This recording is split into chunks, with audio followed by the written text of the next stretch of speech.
नमस्ते, प्रणाम। कैसे हैं आप लोग? स्वागत है आज के इस कहानी पाठ में। 2 दिनों से थोड़ा अपडेट नहीं कर पा रहा हूँ जल्दी,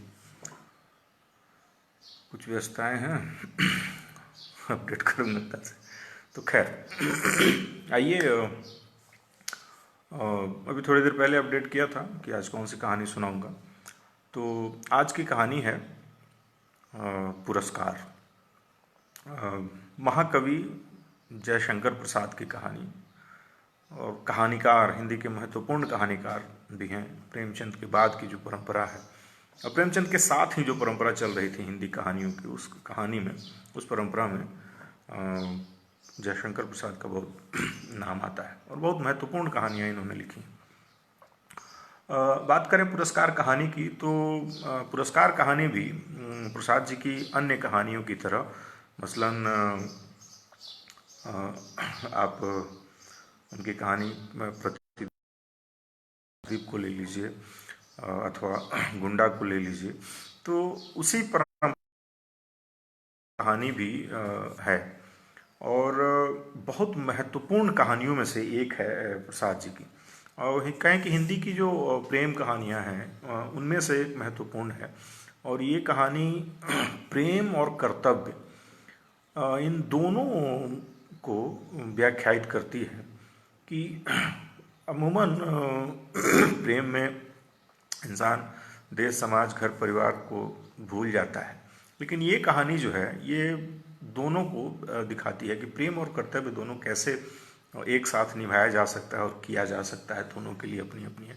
बहुत बड़ा ये निर्णय भी है इस कहानी की जो नायिका है मधुलिका, उसके द्वारा, और एक पूरा मैसेज भी है, एक पूरा संदेश भी है सोसाइटी को। तो कहानियाँ एक अच्छा संदेश दें, ये भी बहुत महत्वपूर्ण होता है। तो इसी क्रम में है ये कहानी पाठ। तो कहानियाँ आपने पढ़ी हैं, बहुत कुछ इस पर नहीं कहूँगा। आइए सुनते हैं और सुनिए हिंदी की एक और प्रेम कहानी, पुरस्कार, जिसमें प्रेम और कर्तव्य का वर्णन है, प्रेम और कर्तव्य का परायण किया गया है। कर्तव्य परायणता भी है इसमें, प्रेम तो है ही। तो आइए सीधे सीधे पाठ पर चलते हैं, कहानी पाठ पर। तो जयशंकर प्रसाद की कहानी पुरस्कार। आद्रा नक्षत्र, आकाश में काले काले बादलों के घुमड़, जिसमें देव दुदुम्भी का गंभीर घोष। प्राचीर के एक निरभ्र कोने से स्वर्ण पुरुष झांकने लगा था। देखने लगा महाराज की सवारी शैलमाला के अंचल में समतल उर्वरा भूमि से सौंधी बांस उठ रही थी। नगर तोरण से जयघोष हुआ।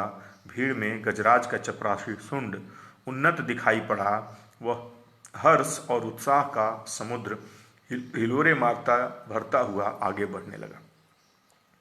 प्रभात की हेम किरणों से अनुरंजित नन्ही नन्ही बूंदों का एक झोंका स्वर्ण मल्लिका के समान बरस पड़ा। मंगल सूचना से जनता ने हर्ष ध्वनि की।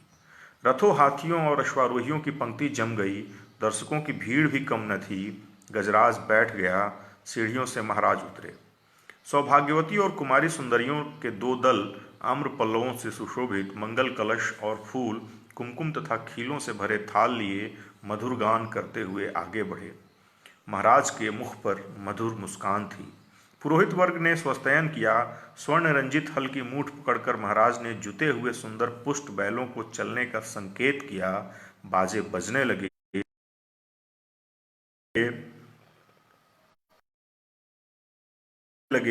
किशोरी कुमारियों ने खीलों और फूलों की वर्षा की। कौशल का यह उत्सव प्रसिद्ध था। एक दिन के लिए महाराज को कृषक बनना पड़ा। उस दिन इंद्र पूजन की धूमधाम होती, गोठ होती। नगर निवासी उस पहाड़ी भूमि में आनंद मनाते। प्रतिवर्ष कृषि का यह महोत्सव उत्साह से संपन्न होता। दूसरे राज्यों से भी युवक राजकुमार इस उत्सव में बड़े चाव से आकर योग देते। मगध का एक राजकुमार अरुण अपने रथ पर बैठा बड़े कुतूहल से वह दृश्य देख रहा था। बीजों का एक थाल लिए कुमारी मधुलिका महाराज के साथ थी। बीज बोते हुए महाराज जब हाथ बढ़ाते, तब मधुलिका उनके सामने थाल रख देती। यह खेत मधुलिका का था, जो इस साल महाराज की खेती के लिए चुना गया था। इसलिए बीज देने का सम्मान मधुलिका को ही मिलता। वह कुमारी थी, सुंदरी थी, कौशेय वसन उसके शरीर पर इधर उधर लहराता हुआ स्वयं शोभित हो रहा था। वह कभी उसे संभालती और कभी अपने रूखे अलकों को। कृषक बालिका के शुभ्र भाल पर श्रम कणों की भी कमी न थी, किंतु वे सब बरूनियों में गुथे जा रहे थे। सम्मान और लज्जा उसके अधरों पर मंद मुस्कुराहट के साथ सिहर उठते, किंतु महाराज को बीज देने में उसने शिथिलता न दिखाई। सब लोग महाराज का हल चलाना देख रहे थे, जिसमें से कुतूहल से, और अरुण देख रहा था कृषक कुमारी मधुलिका को। आह, कितना भोला सौंदर्य, कितनी सरल चितवन। उत्सव का प्रधान कृत्य समाप्त हो गया। महाराज ने मधुलिका के खेत का पुरस्कार दिया। थाल में कुछ स्वर्ण मुद्राएं, वह राजकीय अनुग्रह था। मधुलिका ने थाली सिर से लगा ली, किंतु साथ ही उसमें की स्वर्ण मुद्राओं को महाराज पर न्यौछावर करके बिखेर दिया। मधुलिका की उस समय की ऊर्जस्वित मूर्ति लोग आश्चर्य से देखने लगे। महाराज की भ्रिकुटी जरा सी चढ़ी ही थी कि मधुलिका ने सविनय कहा, देव, यह मेरे पितामहों की भूमि है। इसे बेचना अपराध है, इसलिए मूल्य स्वीकार स्वीकार करना मेरी सामर्थ्य के बाहर है। महाराज के बोलने से पहले ही वृद्ध मंत्री ने तीखे स्वर से कहा, अबोध, क्या बक रही है? राजकीय अनुग्रह का तिरस्कार? तेरी भूमि से चौगुना मूल्य है, फिर कौशल का यह सुनिश्चय राष्ट्रीय का नियम है। तू आज से राजकीय रक्षण पाने की अधिकारिणी हुई। इस धन से अपने को सुखी बना। महाराज के संकेत करने पर मंत्री ने कहा, देव, वाराणसी युद्ध के अन्यतम वीर सिंहमित्र की एकमात्र कन्या है। महाराज चौंक उठे। सिंहमित्र की कन्या, जिसने मगध के सामने कौशल की राज रख ली थी, उस वीर की? हाँ देव, सविनय मंत्री ने कहा। इस उत्सव के परंपरागत नियम क्या है मंत्रीवर? महाराज ने पूछा। देव, नियम तो बहुत साधारण है। किसी भी अच्छी भूमि को इस उत्सव के लिए चुनकर नियमानुसार पुरस्कार स्वरूप उसका मूल्य दे दिया जाता है, वह भी अत्यंत अनुग्रह पूर्वक, अर्थात भूसंपत्ति का चौगुना मूल्य उसे मिलता है। उस खेती को वही व्यक्ति वर्ष भर देखता है, वह राजा का खेत कहा जाता है। महाराज को विचार संघर्ष से विश्राम की अत्यंत आवश्यकता थी। महाराज चुप रहे। जय घोष के साथ सभा विसर्जित हुई। सब अपने अपने शिविरों में चले गए, किंतु मधुलिका को उत्सव में फिर किसी ने न देखा। वह अपने खेत की सीमा पर विशाल मधुक वृक्ष के चिकने हरे पत्तों की छाया में अनमनी चुपचाप बैठी रही। रात्रि का उत्सव वह विश्राम ले रहा था। राजकुमार अरुण उसमें सम्मिलित नहीं हुआ। वह विश्राम भवन में जागरण कर रहा था। आंखों में नींद न थी। प्राची में जैसे गुलाली खिल रही थी, वही रंग उसकी आंखों में था। सामने देखा तो मुंडेर पर कपोती एक पैर पर खड़ी, पंख फैलाए अंगड़ाई ले रही थी। अरुण उठ खड़ा हुआ। द्वार पर सुसज्जित अश्व था। वह देखते देखते नगर तोरण पर जा पहुंचा। रक्षकगण ऊँग रहे थे। अश्व के पैरों के शब्द से चौंक उठे। युवक कुमार तीर सा निकल गया। सिंधु देश का तुरंग प्रभात के पवन से पुलकित हो रहा था। घूमता अरुण उसी मधुक वृक्ष के नीचे पहुंचा, जहां मधुलिका अपने हाथ पर सिर धरे हुए खिन्न निद्रा का सुख ले रही थी। अरुण ने देखा, एक छिन्न माधवी लता वृक्ष की शाखा से च्युत होकर पड़ी है। सुमन मुकुलित थे, भ्रमर निस्पंद। अरुण ने अपने अश्व को मौन रहने का संकेत दिया, उस सुषमा को देखने के लिए, परंतु कोकिल बोल उठा। उसने अरुण से प्रश्न किया, छी, कुमारी के सोए हुए सौंदर्य पर दृष्टिपात करने वाले धृष्ट, तुम कौन? मधुलिका की आंखें खुल पड़ी। उसने देखा एक अपरिचित युवक। वह संकोच से उठ बैठी। भद्रे, तुम ही न कल के उत्सव की संचालिका रही हो? अरुण ने पूछा। उत्सव? हाँ, उत्सव ही तो था। कल उस सम्मान, क्या आपको कल का स्वप्न सता रहा है? भद्रे, क्या आप मुझे इस अवस्था में संतुष्ट न रहने देंगे? मेरा हृदय तुम्हारी उस छवि का भक्त बन गया है देवी, अरुण ने कहा। मेरे उस अभिनव का, मेरी विडंबना का? आह, मनुष्य कितना निर्दय है। अपरिचित, क्षमा करो, जाओ अपने मार्ग। सरलता की देवी, मैं मगध का राजकुमार तुम्हारे अनुग्रह का प्रार्थी हूँ। मेरे हृदय की भावना अवगुंठन में रहना नहीं जानती। उसे अपनी राजकुमार, मैं कृषक बालिका हूँ, आप नंदन बिहारी और मैं पृथ्वी पर विश्राम करने वाली। आज मेरी स्नेह की भूमि पर से मेरा अधिकार छीन लिया गया है। मैं दुख से विकल हूँ। मेरा उपहास न करो। मैं कौशल नरेश से तुम्हारी भूमि दिलवा दूंगा। नहीं, वह कौशल का राष्ट्रीय नियम है, मैं उसे बदलना नहीं चाहती, चाहे उससे मुझे कितना ही दुख हो। तब तुम्हारा रहस्य क्या है? यह रहस्य मानव हृदय का है, मेरा नहीं। राजकुमार, नियमों से यदि मानव हृदय बाध्य होता तो आज मगध के राजकुमार का हृदय किसी राजकुमारी की ओर न खींचकर एक कृषक बालिका का अपमान करने न आता। मधुलिका उठ खड़ी हुई। चोट खाकर राजकुमार लौट पड़ा। किशोर किरणों में उसका रत्न किरीट चमक उठा, अश्ववेग से चला जा रहा था और मधुलिका निष्ठुर प्रहार करके क्या स्वयं आहत न हुई? उसके हृदय में टीस सी होने लगी। वह सजल नेत्रों से उड़ती हुई धूल देखने लगी। मधुलिका ने राजा का प्रतिपादन अनुग्रह नहीं लिया। वह दूसरे खेतों में काम करती थी और चौथे पहर रूखी सूखी खाकर पड़ी रहती। मधुक वृक्ष के नीचे एक छोटी सी पर्ण कुटीर थी। सूखे डंठलों से उसकी दीवार बनी थी। मधुलिका का वह आश्रय था। कठोर परिश्रम से जो रूखा अन्न मिलता वहीं उसकी सांसों को बढ़ाने के लिए पर्याप्त था। दुबली होने पर भी उसके अंग तपस्या की क्रांति थी। आसपास के कृषक उसका आदर करते थे। वह एक आदर्श बालिका थी। दिन, सप्ताह और वही वर्ष बीतने लगे। शीतकाल की रजनी, मेघों से भरा आकाश, इसमें बिजली की दौड़ धूप। मधुलिका का छाजन टपक रहा था। ओढ़ने की कमी थी। वह ठिठुर कर एक कोने में बैठी थी। मधुलिका अपने अभाव को आज बढ़ाकर सोच रही थी। जीवन के सामंजस्य बनाए रखने वाले उपकरण तो अपनी सीमा पर निर्धारित रखते हैं, परंतु उनकी आवश्यकता और कल्पना भावना के साथ घटती बढ़ती रहती है। आज बहुत दिन पर उसे बीती हुई बात स्मरण हुई। 2 नहीं 3 वर्ष हुए होंगे। इसी मधुक के नीचे प्रभात में तरुण राजकुमार ने क्या कहा था? वह अपने हृदय से पूछने लगी। उन चाटुकी के शब्दों को सुनने के लिए उत्सुक सी वह पूछने लगी, क्या कहा था? दुख दग्ध हृदय उन स्वप्न सी बातों का स्मरण रख सकता है, और स्मरण नहीं होता तो भी कष्टों की इस काली निशा में वह कहने का साहस करता। हाय रे विडंबना! आज मधुलिका उस बीते हुए क्षण को लौटा लेने के लिए विकल थी। असहाय दरिद्र की ठोकरों ने उसे व्यथित और अधीर कर दिया है। मगध की प्रसाद माला के वैभव का काल्पनिक चित्र उन सूखे डंठलों के रंध्रों से नीचे नभ में बिजली के आलोक में नाचता हुआ दिखाई देने लगा। खिलाड़ी व खिलवाड़ी शिशु जैसे श्रवण की संध्या में जुगनू को पकड़ने के लिए हाथ लपकाता है, वैसे ही मधुलिका अभी वह निकल गया, मन ही मन कह रही थी। वर्षा ने भीषण रूप धारण किया। गड़गड़ाहट बढ़ने लगी। ओले पड़ने की संभावना थी। मधुलिका अपनी जर्जर झोंपड़ी के लिए कांप उठी। बाहर कुछ शब्द हुआ। कौन है यहाँ? पथिक को आश्रय चाहिए। मधुलिका ने डंठलों का कपाट खोल दिया। बिजली चमक उठी। उसने देखा एक पुरुष घोड़े की डोर पकड़े खड़ा है। सहसा वह चिल्ला उठी, राजकुमार! मधुलिका! आश्चर्य से युवक ने कहा। एक क्षण के लिए सन्नाटा छा गया। मधुलिका अपनी कल्पना को सहसा प्रत्यक्ष देकर चकित हो गई। इतने दिनों बाद आज फिर? अरुण ने कहा। कितना समझाया मैंने, परंतु। मधुलिका अपनी दयनीय अवस्था पर संकेत करने देना नहीं चाहती थी। उसने कहा, और आज आपकी यह क्या दशा है? सिर झुकाकर अरुण ने कहा, मैं मगध का विद्रोही निर्वासित कौशल में आजीविका खोजने आया हूँ।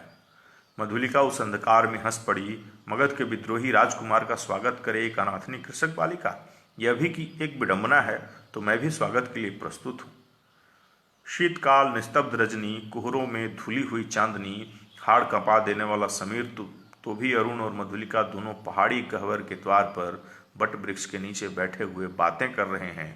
मधुलिका की वाणी में उत्साह था, किंतु अरुण जैसे अत्यंत सावधान होकर बोलता। मधुलिका ने पूछा, अब तुम इतनी विपन्न अवस्था में हो तो फिर इतने सैनिकों को साथ रखने की क्या आवश्यकता है? मधुलिके, बाहुबल ही तो वीरों की आजीविका है। ये मेरे जीवन मरण के साथी हैं, भला मैं इन्हें कैसे छोड़ देता और करता ही क्या? क्यों? हम लोग परिश्रम से कमाते और खाते। अब तो तुम भी भूल ना करो, मैं अपने बाहुबल पर भरोसा करता हूँ, नए राज्य की स्थापना कर सकता हूँ, निराश क्यों हो जाऊं? अरुण के शब्दों में कंपन था। वह जैसे कुछ कहना चाहता था पर कह न सकता था। नवीन राज्य? ओहो, तुम्हारा उत्साह तो कम नहीं। भला कैसे? कोई ढंग बताओ तो भी मैं कल्पना का आनंद ले सकूं। कल्पना का आनंद नहीं मधुलिका, मैं तुम्हें राज रानी के सम्मान में सिंहासन पर बैठाऊंगा। तुम अपने छिने हुए खेत की चिंता करके भयभीत न हो। एक क्षण में सरल मधुलिका के मन में प्रमाद का अंधड़ बहने लगा, द्वंद्व मच गया। उसने कहा, आह, मैं सचमुच आज तक तुम्हारी प्रतीक्षा करती थी राजकुमार। अरुण ढिठाई से उसके हाथों को दबाकर बोला, तो मेरा भ्रम था, तुम सचमुच मुझे प्यार करती हो। युवती का वक्षस्थल फूल उठा। वह यहाँ भी वहाँ भी नहीं कह सकी, ना भी नहीं। अरुण ने उसकी अवस्था का अनुभव कर लिया। कुशल मनुष्य के समान उसने अवसर को हाथ से न जाने दिया, परंतु बोल उठा, तुम्हारी इच्छा ही तो प्राणों से प्राण लगाकर मैं तुम्हें इसी कुशल सिंहासन पर बिठा दूं। मधुलिके, अरुण के खड्ग का आतंक देखोगी। मधुलिका एक बार कांप उठी। वह कहना चाहती थी नहीं, किंतु उसके मुंह से निकला, क्या? सत्य मधुलिका, कुशल नरेश तभी से तुम्हारे लिए चिंतित हैं, यह मैं जानता हूँ। तुम्हारी साधारण सी प्रार्थना वह स्वीकार न करेंगे, और मुझे यह भी विदित है कि कौशल के सेनापति अधिकांश सैनिकों के साथ पहाड़ी दस्युओं का दमन करने के लिए बहुत दूर चले गए। मधुलिका की आंखों के आगे बिजली हंसने लगी। दारुण भावना से उसका मस्तक विकृत हो उठा। अरुण ने कहा, तुम बोलती नहीं हो। जो कहोगे वही करूंगी, मंत्रमुग्ध सी मधुलिका ने कहा। स्वर्ण मंच पर कुशल नरेश अधलेटी और निद्रित अवस्था में आंखें मुकुलित किए हैं। एक चाम्रधारिणी युवती पीछे खड़ी अपनी कलाई बड़ी कुशलता से घुमा रही है। चामर के शुभ आंदोलन उस प्रकोष्ठ में धीरे धीरे संचालित हो रहे हैं। तांबुल वाहिनी प्रतिमा के समान दूर खड़ी है। प्रतिहारी ने आकर कहा, जय हो देव, एक स्त्री कुछ प्रार्थना करने आई है। आंखें खोलते हुए महाराज ने कहा, स्त्री प्रार्थना करने आई है? आने दो। प्रतिहारी के साथ मधुलिका आई। उसने प्रणाम किया। महाराज ने स्थिर दृष्टि से उसकी ओर देखा और कहा, तुम्हें कहीं देखा है? 3 बरस हुए देव, मेरी भूमि खेती के लिए ली गई थी। ओह, तो तुमने इतने दिन कष्ट में बिताए, आज उसका मूल्य मांगने आई हो क्या? क्यों? अच्छा अच्छा, तुम्हें मिलेगा। प्रतिहारी, नहीं महाराज, मुझे मूल्य नहीं चाहिए। मूर्खे, फिर क्या चाहिए? उतनी ही भूमि दुर्ग के दक्षिणी नाले के समीप की जंगली भूमि, वहीं मैं अपनी खेती करूंगी। मुझे एक सहायक मिल गया है, वह मनुष्यों से मेरी सहायता करेगा। भूमि को समतल भी बनाना होगा। महाराज ने कहा, कृषक बालिके, वह बड़ी उबड़ खाबड़ भूमि है, इस पर दुर्ग के समीप वो सैनिक महत्व रखती है। तो फिर मैं निराश लौट जाऊं?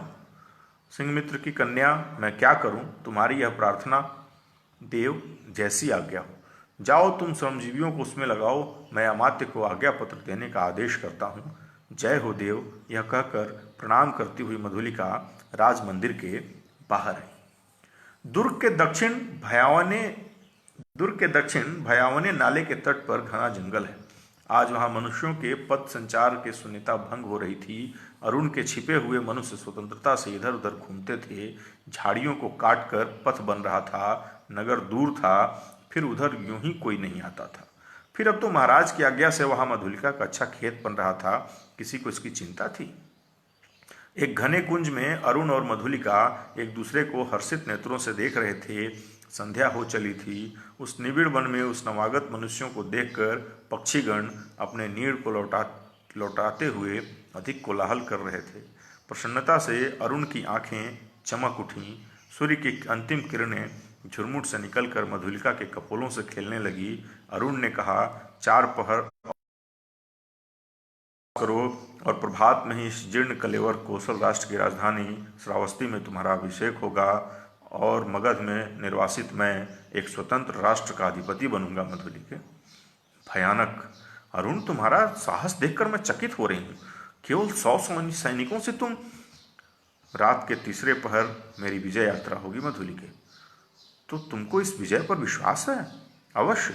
तुम अपनी झोपड़ी में यह रात बिताओ, प्रभात से तो राज मंदिर ही तुम्हारी लीला निकेतन होगा। मधुलिका प्रसन्न थी, किंतु अरुण के लिए उसकी कल्याण कामना ससंग थी। वह कभी कभी उद्विग्न सी होकर बालकों के समान प्रश्न कर बैठती। अरुण उसका समाधान कर देता। सहसा कोई संकेत पाकर उसने कहा, अच्छा, अंधकार अधिक हो गया, अभी तुम्हें दूर जाना है, और मुझे भी प्राणपण से इस अभियान के प्रारंभिक कार्यों को अर्धरात्रि तक पूरा कर लेना चाहिए, इसलिए रात्रि भर के लिए विदा। और मधुलिका का हृदय भी निविड़तम से घिरा था। उसका मन सहसा विचलित हो उठा। मधुरता नष्ट हो गई। जितनी सुख की कल्पना थी वह जैसे अंधकार में विलीन होने लगी। वह भयभीत थी। पहला भय उसे अरुण के लिए उत्पन्न हुआ, यदि वह सफल न हुआ तो। फिर सहसा सोचने लगी, वह क्यों सफल हो, श्रावस्ती दुर्ग एक विदेशी के अधिकार में क्यों चला जाए। मगध कौशल का चिर शत्रु, ओह उसकी विजय। कौशल नरेश ने क्या कहा था। सिंहमित्र की कन्या, सिंहमित्र कौशल का रक्षक वीर, उसकी कन्या आज क्या करने जा रही। नहीं नहीं, मधुलिका, मधुलिका, जैसे उसके पिता उस अंधकार में पुकार रहे थे। वह पगली की तरह चिल्ला उठी, रास्ता भूल गई। रात एक पहर बीत चली पर मधुलिका अपनी झोपड़ी तक न पहुंची। वह उधेड़बुन में विक्षिप्त सी चली जा रही थी। उसकी आंखों के सामने कभी सिंहमित्र और कभी अरुण की मूर्ति अंधकार में विचित्रित हो जाती। उसे सामने आलोक दिखाई पड़ा। वह बीच पथ में खड़ी हो गई। प्रायः 100 उल्काधारी अश्वरोही चले आ रहे थे और आगे आगे एक वीर अधेड़ सैनिक था। उसके बाएं हाथ में अश्व की वल्गा और दाहिने हाथ में नग्न खड्ग। अत्यंत धीरता से वह टुकड़ी अपने पथ पर चल रही थी, परंतु मधुलिका बीच पथ से हिली नहीं। प्रमुख सैनिक पास आ गया पर मधुलिका अब भी नहीं हटी। सैनिक ने अश्व रोक कर कहा, कौन। कोई उत्तर नहीं मिला। तब उसके दूसरे कड़क कर कहा, तू कौन है स्त्री। कौशल का सेनापति, कौशल के सेनापति को शीघ्र उत्तर दे। रमणी जैसे विकारग्रस्त स्वर में चिल्ला उठी, बांसे लो, मुझे बांध लो, मेरी हत्या करो, मैंने अपराध ही ऐसा किया है। सेनापति हंस पड़े और बोले, पगली है।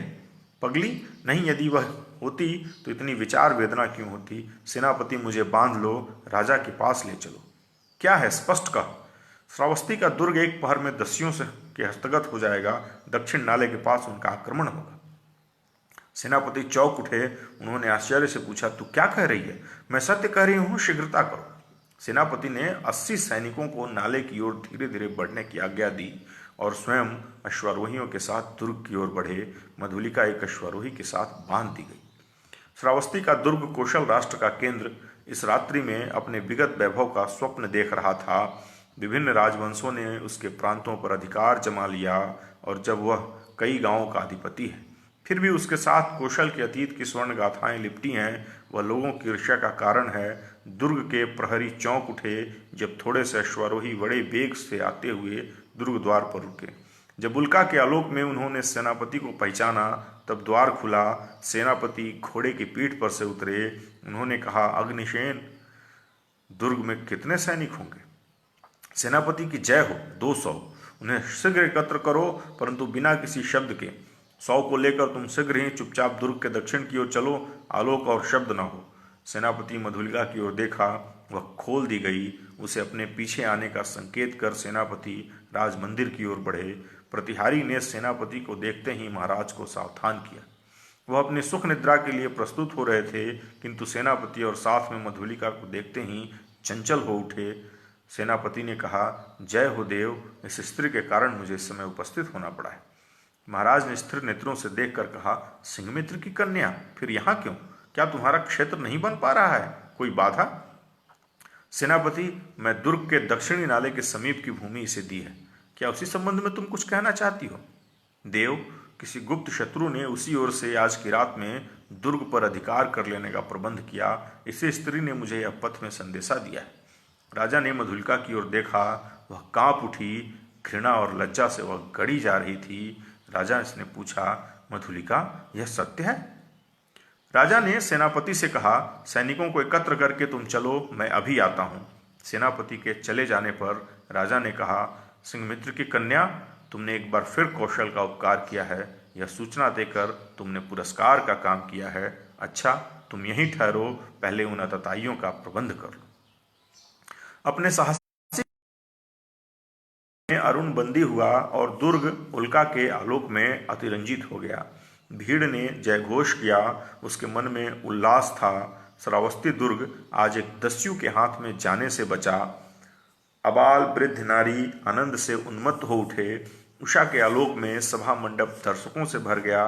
बंदी अरुण को देखते ही जनता ने रोष से हुंकार की, वध करो, वध करो। राजा ने सहमत होकर कहा, प्राण दंड। मधुलिका बुलाई गई। वह पगली सी आकर खड़ी हो गई। कौशल नरेश ने पूछा, मधुलिका, तुझे जो पुरस्कार लेना है मांग। वह चुप रही। राजा ने कहा, मेरी निज की जितनी खेती है मैं सब तुझे देता हूँ। मधुलिका ने एक बार बंदी अरुण की ओर देखा। उसने कहा, मुझे कुछ न चाहिए। अरुण हंस पड़ा। राजा ने कहा, नहीं, मैं तुझे अवश्य दूंगा, मांग ले। तो मुझे भी प्राण दंड मिले, कहती हुई वह बंदी अरुण के पास जा खड़ी हुई। ये थी पुरस्कार कहानी, प्रसाद जी की कहानी पुरस्कार। धन्यवाद, आभार कहानी सुनने के लिए। मिलते हैं कल एक और नई कहानी के साथ। घर में रहिए, स्वस्थ रहिए, सुरक्षित रहिए। जय हिंद, जय भारत।